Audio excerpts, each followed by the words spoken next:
मला अतिशय आनंद होतो या गोष्टीचा की रहमान सारख्या माणसाला 2 अवॉर्ड मिळावेत, फार मोठी गोष्ट आहे. आणि मी नेहमीच सांगते की रहमान अतिशय ज्याला आपण लाजाळू म्हणून असं जास्त न बोलणं, जास्त कोणाशी मतलब मी त्यांना असं बोलताना पाहिलं नाही.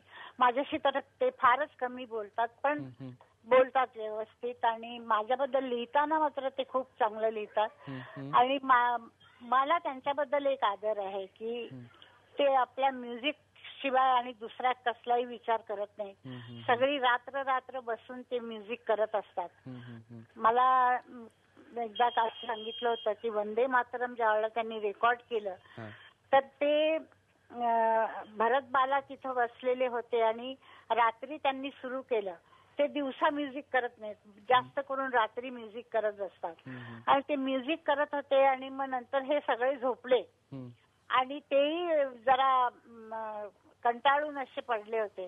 रात्री 2 वाजता त्यांनी जाऊन भरत बालांना उठवलं आणि सांगितलं की मला वंदे मातरम सुचलंय, जरा नवीन काहीतरी, आणि म्हणून दाखवलं.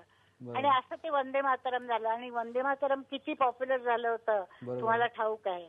गुलजार साहेबांबरोबर मी खूप काम केलेलं आहे, म्हणजे एकदाच नाही अनेक वेळा. आणि हृदयनाथचं पिक्चर होतं लेकिन त्याचे ते डायरेक्टर आणि लेखक होते. तर ते फारच चांगले लेखक आहेत, त्याच्यात काही शंकाच नाहीये. आणि हे गुलजार आणि रहमान यांना जे अवॉर्ड मिळाली आहेत हे भारताला फार मोठी गोष्ट आहे आणि आनंदाची गोष्ट आहे.